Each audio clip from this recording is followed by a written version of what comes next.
Know that this is also the right kidney. This is the renal capsule.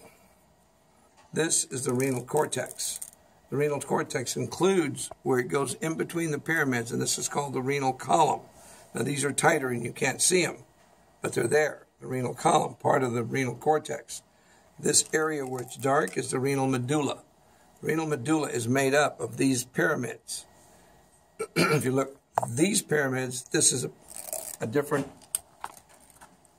look at the pyramid. When we look at the pyramid, this is the base, this is the apex. We call the apex the papilla. On this one, this is the cortex. That's the medulla.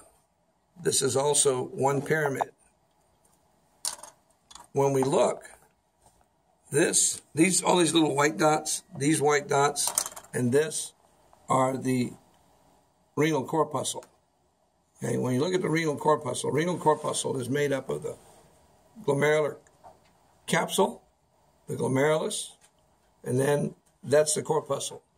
When I look, here comes my blood vessels into the renal corpuscle, and if I go directly across, that's my proximal convoluted tubule.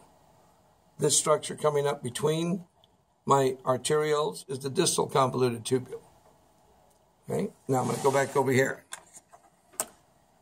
Coming off of the abdominal aorta, we have the renal artery. Renal artery comes in and breaks into segments. These are the segmental arteries.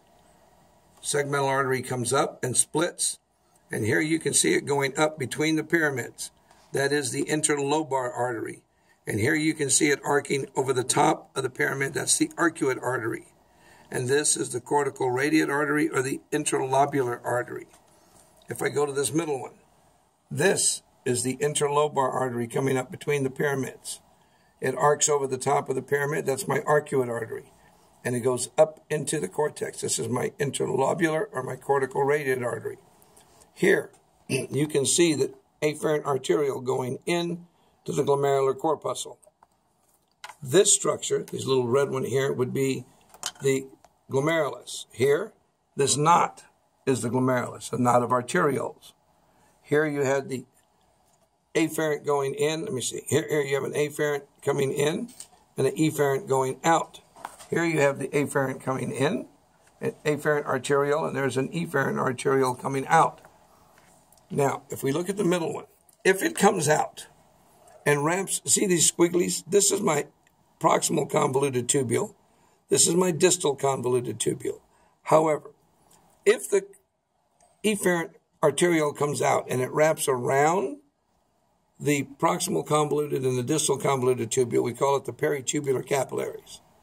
If it comes out, and this would then wrap around this loop, if this comes out and wraps around the loop, then we call it the vasa recta, meaning the straight vessels. Then we look at a nephron. A nephron goes from here to here. This is the renal corpuscle. This is the proximal convoluted tubule. This is the descending limb of the nephron loop. There's the loop. Here's the ascending limb. This is the distal convoluted tubule. And the distal convoluted tubule goes into the collecting duct. Collecting duct goes all the way to the bottom. And this is the papillary duct. And the papillary duct empties into a minor calyx. If we look at the drainage of urine, it came down here to the papillary duct. This is the papilla. Goes into a minor calyx. If I have 3 minor calyces, that forms a major. When I take my major calyces, it makes the renal pelvis, looks like a funnel. And the renal pelvis goes into the ureter, which goes then down to the bladder. That's it. Oh, wait. 2 kinds of nephrons. We have the cortical nephron, and if you notice the way we can tell, it's high up in the cortex, and its loop barely comes into the medulla. Sometimes it doesn't come in at all. The other one then is the juxtamedullary, which means just next to the medulla, juxtamedullary. It comes deep into the medulla. Right? The cortical radiate makes more dilute urine. The juxtamedullary makes more concentrated urine.